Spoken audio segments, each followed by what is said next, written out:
Merci d'avoir choisi TV5 Monde, 64 minutes. Deuxième partie, édition spéciale avec Jean-Luc Mélenchon qui est notre invité. Rebonsoir Jean-Luc Mélenchon, député français, président du groupe La France Insoumise à l'Assemblée nationale et candidat déclaré.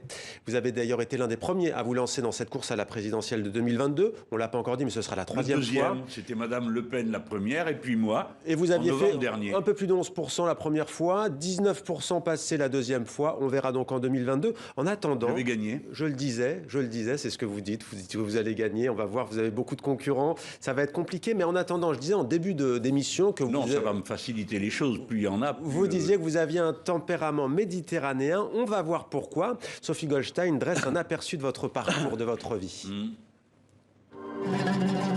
Vous êtes né de l'autre côté de la Méditerranée, Jean-Luc Mélenchon. Tanger au Maroc, c'est toute votre enfance. Une petite communauté française y côtoie une population cosmopolite. Cela forge une identité. La vôtre est plurielle. Vos parents sont des pieds noirs, nés en Algérie. À leur divorce, c'est le départ. On est en 1962. D'autres Français sont rapatriés d'Algérie. Vous atterrissez en Normandie avec votre mère institutrice. Vous avez 11 ans. Il fait froid.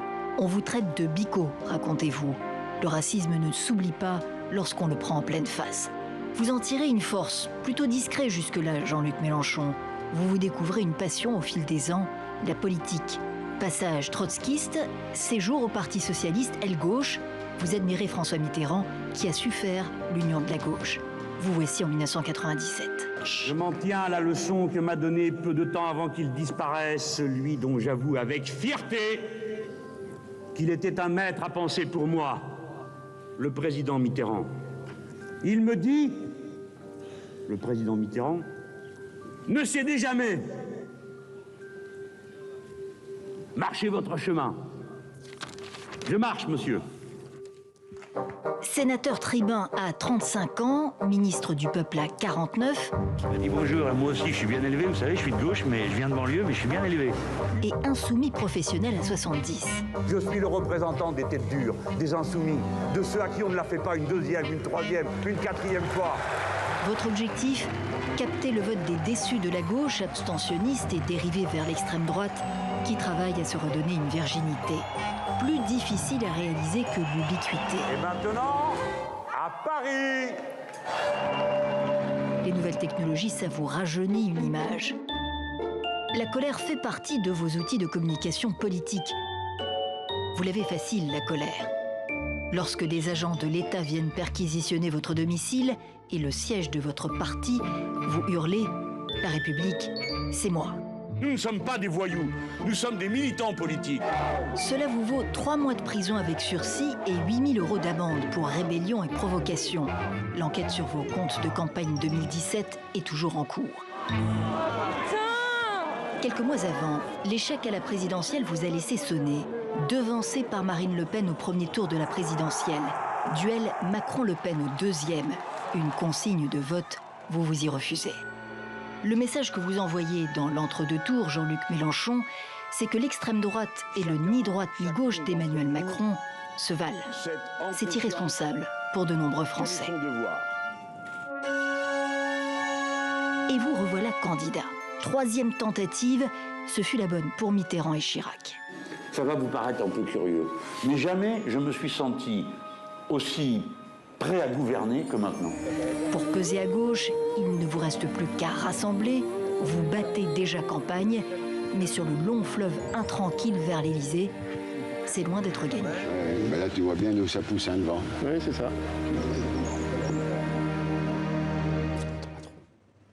Jean-Luc Mélenchon, là on a vu José Bové. Est-ce que sur cette barque qui mène à l'Élysée, vous emmèneriez avec vous Yannick Jadot d'Europe Écologie Les Verts, Olivier Faure du Parti Socialiste, votre ancienne formation, et Fabien Roussel du Parti Communiste Français? Moi j'ai dit que je me sentais une vocation de candidat commun. Je crois que c'est possible, mais ce qui est nécessaire, c'est ça qu'il faut regarder. Ce qui est nécessaire, c'est que l'on tienne compte du fait qu'il y a une énorme abstention dans notre pays. Énorme, on n'a jamais vu ça, même au municipal. Par conséquent, l'enjeu, c'est d'abord de remobiliser le peuple citoyen. Et pour ça, il faut lui parler clair, net, et faire des propositions qui en soient, à mes yeux, des propositions de rupture. Yannick Jadot dit que c'est pour faire barrage à Marine Le Pen. On a bien compris en voyant ce sujet que vous, ça ne vous convient pas.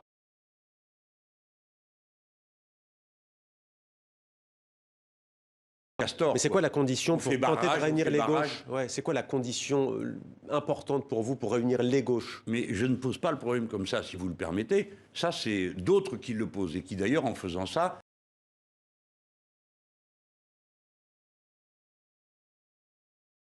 on va perdre. Eh ben, on répète du matin au soir qu'on va perdre. Parce que unis, ça ne se produira pas. Pourquoi? À l'instant, vous le savez, le parti Europe Écologie Les Verts, par la voix de son secrétaire national, a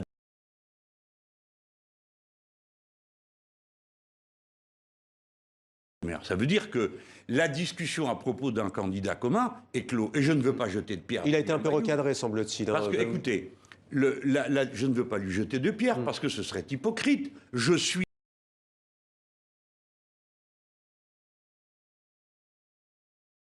pas équipe ensemble cette fois-ci.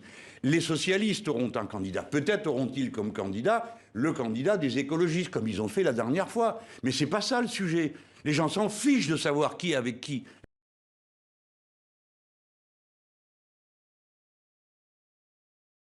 La force, Jean-Luc Mélenchon. Donc c'est un contenu. L'union fait la force. Aussi dans le contenu. Écoutez, faites-le. D'ailleurs, vous supprimez votre télé et faites la même chaîne avec d'autres chaînes du Il y a une réunion d'ici 15 jours. Non, mais l'union fait la force. Non, vous êtes différents. C'est pour ça qu'on vous apprécie. C'est ça qui fait qu'on vous écoute. Vous avez une proposition particulière et je vous souhaite qu'elle réussisse. C'est pareil en parce qu'elle politique, est intéressante. Mais la politique, c'est d'abord les citoyens, c'est pas les partis. Les citoyens ont besoin d'être convaincus qu'il existe une issue. C'est ce que j'essaye de faire. Alors Yannick Jadot, au début, il voulait créer un courant entre Emmanuel Macron, disait-il, et Jean-Luc Mélenchon. Maintenant, il vous tend la main, on va l'écouter. Pourquoi j'élargis cet appel, y compris à Jean-Luc Mélenchon? On ne peut pas, matin, midi et soir, constater la menace du Front National dans notre pays. Donc nous avons une responsabilité. Nous avons une responsabilité. C'est de nous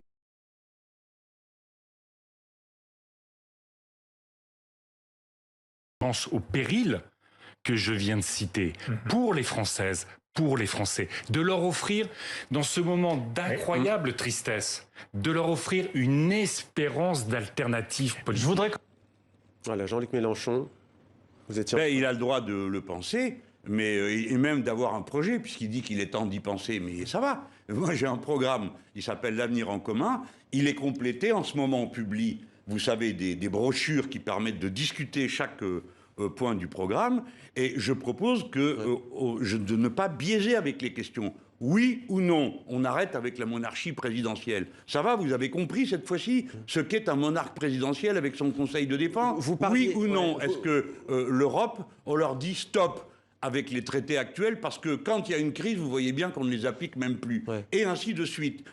La planification écologique, il faut arrêter de dire, comme Mélenchon dit la planification, alors on est contre. Maintenant, progressivement, tous les secteurs de l'économie, des économistes disent que oui, la prévision, la planification est indispensable. Jean-Luc Mélenchon, vous parliez de monarque, vous prenez aujourd'hui une fédération populaire, on vous entend moins sur la question de la 6e République. C'est quoi, ce serait quoi le contenu de cette fédération populaire? Moi, j'ai proposé, je maintiens ma proposition, que tous ceux qui veulent soutenir ensemble, d'abord d'agir dans le présent, ce serait une bonne chose. Par exemple, pour la défense des libertés. Le 7 avril qui vient, là, nous allons avoir une réunion qui va avoir lieu, je crois, au siège du mouvement Insoumis. C'est demain. Où je crois que cette fois-ci, toutes les partis de la gauche traditionnelle acceptent de venir. La fois d'avant, ni les Verts, ni les communistes, ni les socialistes ne voulaient venir. Maintenant, ça y est, tout le monde a compris. Bien, c'est bien. Premièrement, agir ensemble. Deuxièmement, oui, on pourrait imaginer à ce moment-là de débattre ensemble d'un programme pour la présidentielle. Bon, et de s'entendre sur les questions essentielles. Inscrire l'eau dans la Constitution. Inscrire l'eau dans la Constitution. Par exemple, c'est la question de l'eau. Nous autres, on ne peut pas gouverner comme les autres. On ne va pas venir juste pour dire on va changer 3 boulons, mettre une serviette de plus ici. Non, il faut faire une rupture. Cette rupture, il faut l'organiser, la planifier. L'eau va être la grande question de toutes nos sociétés. Celui qui avait raison, c'est l'écologiste René Dumont en 1974. Je ne regrette pas d'avoir voté Mitterrand à l'époque. Je ne sais pas si je votais. Oui, je votais. Bien, parce que c'était l'union de la gauche, c'était que le programme commun qui arrivait. Mais c'est René Dumont qui avait raison. L'eau va être une matière rare et précieuse. D'ailleurs, vous posez une question sur le compte Twitter de la France Insoumise, sur cette question de l'eau, précisément. Êtes-vous favorable à l'inscription dans la Constitution française du droit à l'eau et à l'assainissement, à sa protection et à interdire son accaparement par les multinationales? Sinon, on court vers quel risque? Eh bien, d'abord, commençons par dire qu'il y a une votation citoyenne. Merci de l'avoir rappelé comme vous venez de le faire.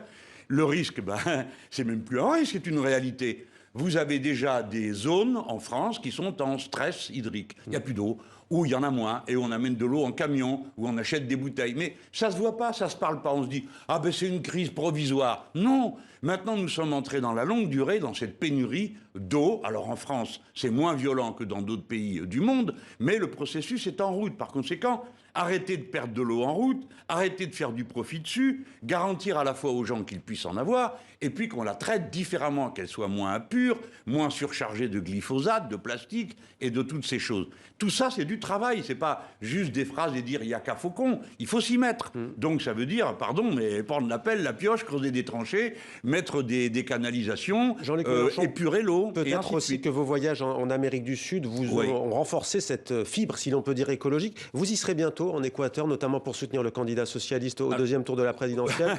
Non, j'arrive après la bataille. Il se trouve qu'en fait, je vais en Bolivie. Pour la Journée de la Terre en Bolivie. Je suis invité pour la Journée de la Terre en Bolivie. La Bolivie, sous la présidence d'Evo Morales, avait réussi à faire inscrire le droit à l'eau comme un droit humain par l'ONU. Ils ont eux-mêmes créé un ministère de l'eau, ils l'ont collectivisé. J'ai besoin de voir comment ils s'y sont pris, parce que si demain je dois gouverner le pays, le présider en tout cas, parce que c'est pas pareil que gouverner, il y aura un ministère de l'eau. C'est intéressant ce que vous dites, parce que pour des dirigeants occidentaux, je ne vais pas essentialiser, mais ça paraît impensable de puiser, c'est le cas de le dire puisqu'on parle d'eau, dans des pays du Sud et notamment ceux d'Amérique latine.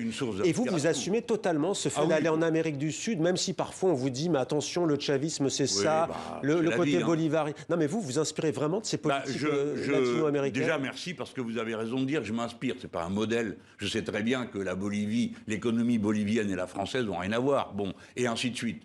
Mais enfin, ça fait partie des commodités de la polémique en France. On vous colle une étiquette et puis roule bouboule. Non, moi, l'Amérique latine m'a intéressé parce que ce sont des peuples extrêmement dynamiques, qu'ils ont rompu avec le libéralisme. Ils n'ont pas tout réussi, loin de là. Mais il y a comme ça des fulgurances, des choses extraordinaires à observer dans ce qu'ils font. Il faut apprendre. Et il faut apprendre de tout le monde. Il faut cesser avec cet européocentrisme. Il n'y a que nous qui sommes bien et intéressants. La preuve, la France, on ne fait pas de vaccins, mais Cuba, vous avez cité les vaccins à Cuba. J'ai cité les vaccins de Cuba, mais là, sur l'eau... Vous avez juste une parenthèse, il y a un vaccin cubain qui s'appelle Abdallah, vous savez, vous qui êtes féru de littérature, c'est le nom d'un poème de José Martí, père de la Révolution cubaine. Non, mais je suis pas assez féru, même de poésie.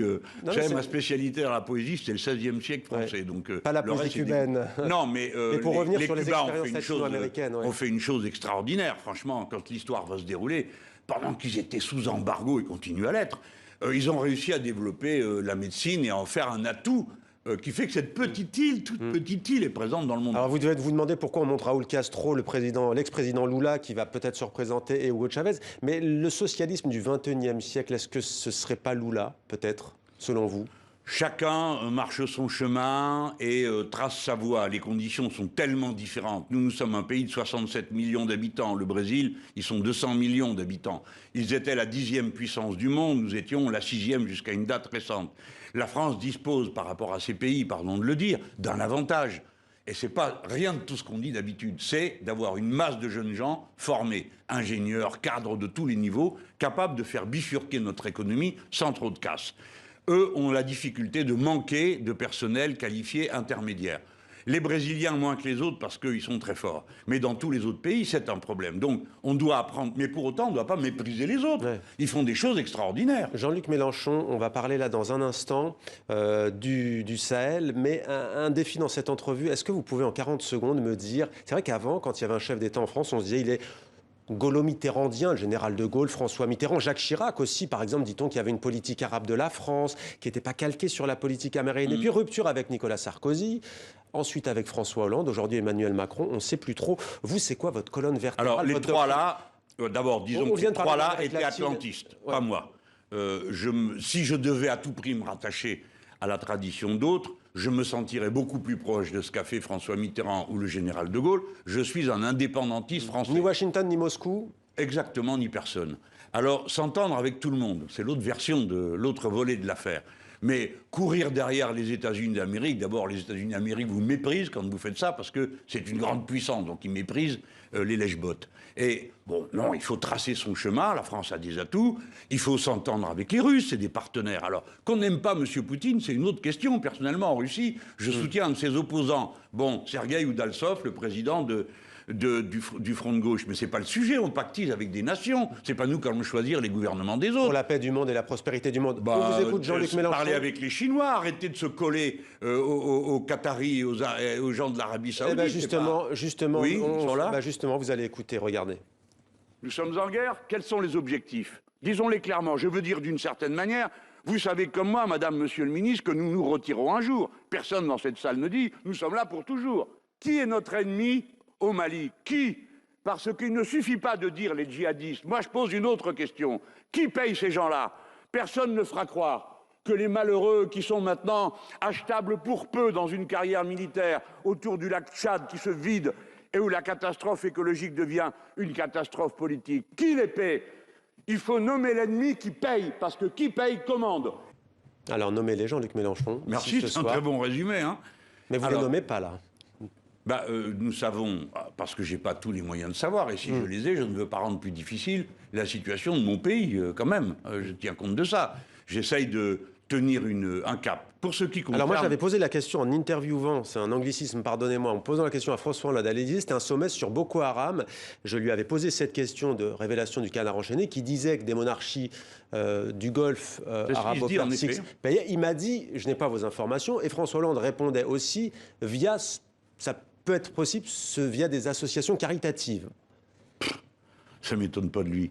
Non, des associations caritatives financent... De charité, avait-il dit. Bon, tout ça, c'est des histoires. Alors, qu'est-ce qu'on fait aujourd'hui ? La France doit-elle se retirer, Jean-Luc Mélenchon ? Pardon. Et si elle se retire, une on fait quoi ? association caritative ne paye pas des fusils, d'accord ? Ni des salaires à des mercenaires. Donc, si nous devons nommer, nous devons dire quels sont les pays, mais que ceux qui dirigent... Les sponsors, comme on dit. Mais bien sûr, tout le monde parle des Émirats, ou du Qatar ou de l'Arabie Saoudite. C'est un secret de polichinelle que ces trois pays ont pendant des années financé tous les réseaux. La semaine dernière, Jean-Luc Mélenchon, une enquête de l'ONU disait que la France avait tué 19 civils Attendez, par non, mais erreur. avant de passer au problème de la France, on peut peut-être régler son compte de ceux de nos ennemis, non ? Vous l'avez Pendant fait. des années, les Nord-Américains et les Français ont aidé les djihadistes parce qu'ils s'en servaient contre les communistes. Maintenant, ça nous revient dans la figure. Alors maintenant, parlons de l'opération Barkhane. Voilà qui est dit. Alors, opération Barkhane, l'armée française doit-elle se retirer ? Parce que vous le dites, au fond, et sur ça, personne ne sera en désaccord avec vous. C'est-à-dire que, de toute façon,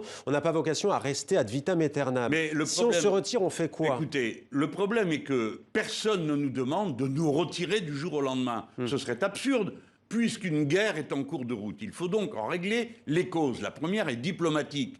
Il faut que les sponsors arrêtent de payer. Et s'ils paient, qu'ils sachent que nous sommes en état de les punir. Bien, première chose. Deuxième chose, nous, Français, nous n'avons pas vocation à être présents, maintenant et pour toujours, au Mali. Le Mali appartient aux Maliens. Donc, l'armée française y est parce qu'elle en a reçu l'ordre, pas parce qu'elle se promène. C'est donc la politique qui doit assumer. Il y a une politique militaire. Il n'y a pas de politique politicienne, ni politique. C'est-à-dire qu'on ne sait pas ce qu'on fait là et quand on s'en va. Quand est-ce qu'on s'en ira? Alors on me dit quand ça sera fini. Non, c'est une mauvaise plaisanterie. Il y a un but de guerre, mais il n'y a pas de but de paix? En quelque sorte, il n'y a pas de but de paix. Et je redoute qu'on prenne l'habitude de trouver que c'est un business qui fonctionne. Comme on l'a fait en Afghanistan, où 20 ans après, on s'y trouve encore, allié avec le pire de ce qu'on prétendait combattre. Donc, au Mali, discutons avec les Maliens pour leur dire, écoutez, nous, on n'a pas vocation à rester ici. Si vous voulez qu'on reste, déjà dites-le nous. Et deuxièmement, discutons ensemble de savoir dans quelles conditions on se retire. Alors la France commence les économies. Ça fait 8 ans qu'on est en guerre. On a voté une fois au Parlement français. Je ne sais pas dans quel pays du monde une chose pareille est possible. 8 ans de guerre, un vote. 5000 personnes sur place. 2 millions par jour. 2 millions d'euros, ça nous coûte cette histoire-là. Donc peut-être qu'il est temps d'aborder ça d'une manière tranquille, rationnelle et méthodique. Il faudra s'en aller. Il faut que ce soit dans les meilleures conditions pour nous, Français. Pas en plus qu'on aille s'affliger je ne sais quelle déroute sur place. On voulait vous entendre très mauvaise sur cette pour question. nous. Voilà donc ce que pense Jean-Luc Mélenchon de la situation au Sahel et de cette intervention française, comme vous l'avez dit, qui dure depuis plus de 8 ans maintenant.